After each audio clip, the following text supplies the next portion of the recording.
What's going on, guys? BuzzUp6 here, back to another video, and today I'm here to do my Raw review from Tulsa, Oklahoma. This is the show after the Royal Rumble, and we're on the road to Elimination Chamber, and eventually the road to WrestleMania. And well, this show was fine for the most part. There was a cool return that I did like, and there are some qualifying matches that are going to be happening for said chamber. So let me know in the comment section below what you guys thought about the show. So we got a Cody Rhodes video package. Then we get a recap of Cody winning the Rumble. The Rhodes comes down and he talks about how he outlived 29 people by entering number 30. And he talks about winning the world title, and he says he's going to be the next John Cena basically. And he says that, it's like you never knew what life's gonna throw at you. The woman that's announcing like every match turns out to be your wife in the next few years. Talking about how Brandy used to be a commentator, and then he talks about Roman and he's gonna win at Mania, and he says in 62 days there's only gonna be one royal family. Then all of a sudden Judgment Day show up, and Finn says, I've taken a lot of, or actually, no, he'll say that later. I don't know what I'm talking about. Dom does talk about, Cody's dad, Rey Mysterio and all that stuff. And then he talks about Cody's dad. Oh, no, don't talk about Dusty. And then crowd's getting, booing Dom. And Cody's like, how about I kick your ass? How about we have a match? And all this stuff. All of a sudden, Ed shows up, and a big scuffle happens. We'll see you this Sunday for the Elimination Chamber. Okay, Cody's going to be taking on Finn later on. Then Rollins took on Gable with us in a qualifying match. It was a good match, technically, but Gable's been taking so many pins lately, it's almost hard to take him seriously. He gets hit with a pedigree, and Rollins wins. Okay, it was a good match, and Rollins was getting his leg and knee targeted. But a pedigree, I'm surprised he didn't get hit with the stomp. And then, anyways, we move on to the next match. Candice with Mia took on Io with Bayley, and Jesus Christ, Bayley looked great tonight. It was fine. It was a better match than they had on Raw like a month or two back. It wasn't dull. Like, Candice is a good worker. I just don't care about her really. She doesn't have a personality, and Io is Io. At one point, Candice smacked Io on the ass. It should have been me. Anyways, it did get a little messy at the end. It was a roll-up distraction, and then more distractions, and eventually Io wins. Cool. Good job, everyone. We get a recap of the Women's Rumble. And Rhea, sweet Jesus Christ almighty. Rhea comes down, and she talks about how she outlived 29 women, which she did because she was at number 1. She talks about winning the Rumble.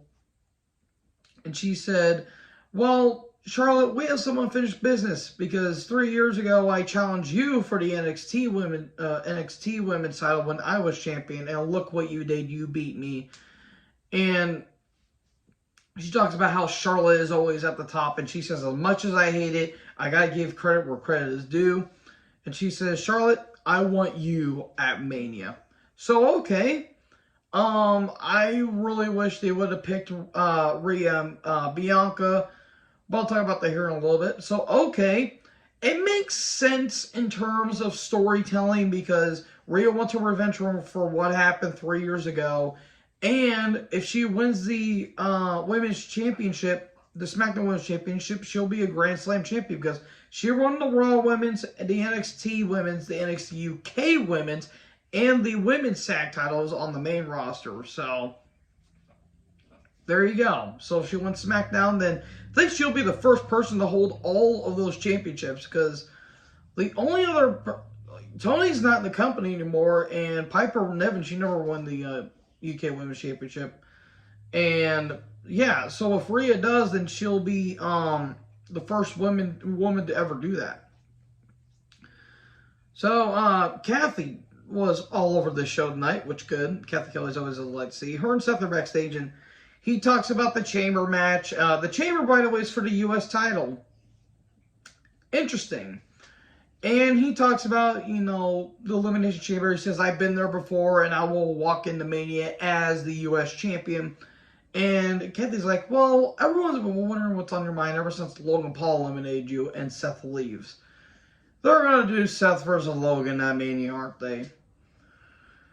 I mean, to be fair, they really don't have anything going for Seth, but at the same time, this is the best you can offer. Really? Oh, well. Anyways, Corbin with JBL took on Gargano with Loomis in a qualifying match. It was fine. I just don't care about I didn't care about the match. It wasn't bad. Like, I like Corbin. I really do. He's crisp, he's clean, and he's smooth in the ring, but they have repackaged him so many damn times, I have not cared. JBL is wearing those pants, and Gargano is good in the ring. He just doesn't have personality. And Loomis carried a hatchet with him for some reason that he pulls on JBL. That causes a distraction and Gargano wins, so he's going to be in the Chamber match. Okay, cool. So we get VIP launch with MVP. And Austin Theory is his guest. And Theory talks about the Chamber. Or he did talk about Austin Theory Live being a thing and all that stuff. And MVP's starting to slowly become a face, which, good. Theory talks about the Chamber, and he's like, I've been there. I've been at the top, and I've been through hell, basically. I got F5 off the top of a pod, and and MVP says, well, I got chokeslam off the top of the pod by Undertaker, and they're going back and forth between, Lashley and then Lesnar and all this stuff, and Theory says, I think Bobby Lashley is way scarier than the Undertaker, at least in my personal opinion. And disputes back and forth. Then Lashley shows up and he beats the hell out of Theory, and there you go. That's about it. And I don't think Lashley's going to be in the Chamber, which he probably will be. So Judgment Day are backstage, and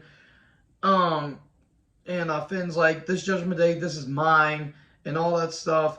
But what Cody did is what he stole from me. I should have been number 30, and all that stuff. So there you go. Then Miz is in the ring, and he's saying I deserve respect, and then he says when my hand goes up, your mouth goes shut. And he says I got humiliated by Owens at Raw 30 now, and I got the third spot in the Rumble, and I got eliminated the first, and I was first one eliminated. Everyone was chanting first man eliminated. And Pierce shows up, and he says, well, since you were complaining about not having a match, you're gonna have a match with the newest member of Raw. Rick Boogs is back. Good. Let's see Rick Boogs. He has such an affectionate energy, and I really love his personality. This heavy metal-like guy that just wants to scream, shout, and shake it all about. And he says, Miz says, I have a suit on, and Miz and Boogs, if I could speak today, they had a match. It was a squash match. Gorilla Press Slam. Boogs wins. Let's see him recover from that torn quad, I will say. Because seriously, folks, that will take you out for almost a year. If you don't ask me, ask Kevin Nash. Like, Jesus Christ, that guy's had so many quad injuries that thank God he got his leg replaced, because Jesus Christ, he'll be walking on prosthetics at this point. And I actually hope Kevin Nash is in a good place considering what unfortunately happened to his son. Which hauntingly enough is my name, except I have an A.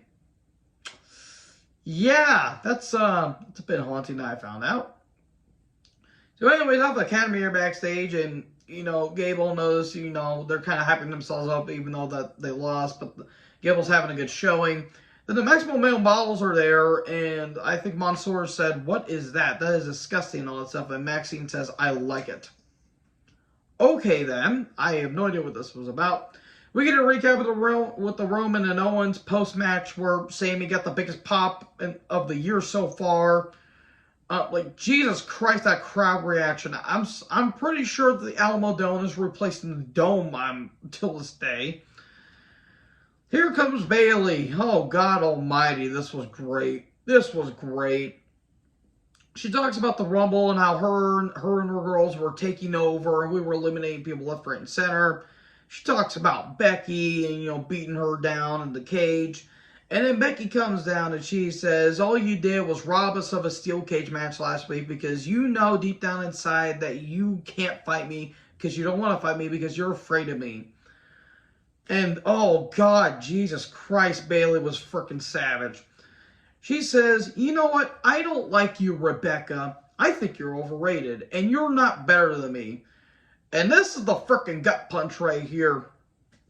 She says, you're not good enough for me, and you ain't good enough for Seth freaking Rollins. And the only reason he married you is so he can knock you up. Christ almighty. That was great. That was great stuff. And, Bayley didn't mean it, obviously, but Jesus Christ, that was some heat. And Becky says, well, I thought this was just over wrestling, but I guess you want to go that far. How about we end where it began? How about from our NXT days, we start at New Orleans and we end it in New Orleans. You're going to have our cage match next week. And Bayley denies. And then Becky drags out Dakota and goes to hit her with the chair. And then Becky accepts. And there you go. That was a damn good segment by both women. Damn good segment. So, Pierce and Kathy are backstage. Again, Kathy Kelly is always great on my television. And Pierce has a lot of announcements to make. The cage match is now official. And he says there's going to be a chamber match for the Raw Women's House since Rhea is challenging for the SmackDown title against Charlotte. And he says there's been 4 women that have already participated in the chamber match. And there's going to be 2 Fatal 4-Way matches, I think, next week and the week after that. It's going to be, the participants are Nikki Cross, Liv Morgan, Asuka, and Raquel Gonzalez. Or Raquel Rodriguez. Again, whatever the hell she's calling herself nowadays. And the next Fatal 4-Way match is Piper Niven, good, Michin, Mia Yim, Candice Ray, and Carmella. I'm going to put my hate aside for Carmella for now, considering what she has been through for the past few months. A failed pregnancy, folks. I can only imagine what her and Corey Graves are going through. I really do feel bad for Carmella. I hope she's in a great place of mind because no woman should ever go through that. No matter if you are bad in the ring, no matter how bad you are in the ring, and if you decide to be a homewrecker, no woman should ever go through that. No woman should ever go through that. That is a terrible, terrible, terrible thing to go through. So all of a sudden, Chelsea Green shows up, and she's going to be in a Karen gimmick. You know what? I'm all for it because it kind of fits her. In all honesty, I don't hate Chelsea Green, even though she's freaking made of not made of plastic. She's made of freaking chicken bones. But if she's gonna play a Karen gimmick, good. I'm surprised Matt Cardona was not at the Rumble apparently, or he probably was. He just didn't show up in the Rumble match. So, anyways, we get into our qualifying match: Dolph Ziggler versus Bronson Reed. Reed got no reaction, but towards the end he kind of did. It was there to basically put over Reed. Dolph did the best he could. Dolph at this point is just taking bins for the hell of it because he doesn't care and he's only there to get a paycheck. So Tsunami, and there you go, Reed wins. Dolph did put Reed over pretty big here, so I'll give him credit for that. So Kathy is with Carmella backstage, and it seems like Carmella's in a better state of mind, but again, I can only imagine what she was going through those past few months. And not to mention, I think she suffered some kind of concussion at a house show too, so I'm like, Jesus, dude. Again, I might not like you on my television, but that doesn't mean I don't hate you as a person. So, she's talking and all that stuff, and she says metal is money. She's going to win the match next week, and she's going to win the chamber match. And all of a sudden, Asuka shows up. Jesus H. Christ, yes, ma'am. Hot damn, did Asuka look great. Those leather gloves made me feel things. She, puts down the glasses and, Mel is saying, well, you say no one's right for you. Well, no one's right for me. And Asuka's grinning and all this gooey stuff's coming down her mouth. And it's like, ooh. They're going to make her into Kana, and I'm going to love it. If you have not seen Asuka as Kana, you are going to shit bricks. So anyways, we get a recap of Boogs tearing his quad and his return. A lot of Street Profits and Boogs are backstage, and Boogs says he's never been more happy. He's back. He's ready to be back in the ring, and he's gonna be having a good time. So there's gonna be 2 other qualifying matches. It's gonna be Dawkins versus Priest and Montez versus Elias next week, and they talk about how how Ford's going to be walking into SoFi with the U.S. Championship, and Elias is like, no, that's going to be me, and Dawkins is like, whoa, let's not leave me out of the equation here. It was just kind of a random segment, but it made sense for, like, match-wise, I guess. So then we get Cody versus Balor with Judgment Day. It was fine. I don't care about the Judgment Day stuff, and Cody is just there. Cody's a good worker. He tries way too hard to be his father. And hate to say it, but Sammy is way over than Cody. I'll just say that. So, Cody is on the outside. Judgment Day were surrounding him. And all of a sudden, Edge comes for the crowd. He attacks Judgment Day. Spears Dom on the outside. Then Rhea attacks. And all of a sudden, Beth shows up. And her hair is such a wild thing. And she does not make my heart sing, unfortunately. So then Beth spears Rhea. And Finn goes for the coup de grace. The Edge distracts, and the 3 crossroads of Cody wins. This was kind of messy, and absolutely messy towards the end. But I kind of understand why they were doing it. They're probably going to be doing a mixed tag match at the Chamber. And that's it, folks. I hope next week looks like it's going to be a pretty good episode of Raw and all that stuff. So, yeah. Again, I do want to reiterate, I do apologize for not reviewing Raw for the past 2 weeks. Again, the Monday beforehand, I wasn't in the great mood. And last week, I came down with flu and COVID. So, yeah, I'm all good now. I'm out of quarantine. But unfortunately, I can't go anywhere because of the damn ice. But anyways, thank you guys so much for watching this video. Make sure you guys like, comment, subscribe, tap the little bell for more notifications. Join our herd. I'll talk to you in the next video. Peace out.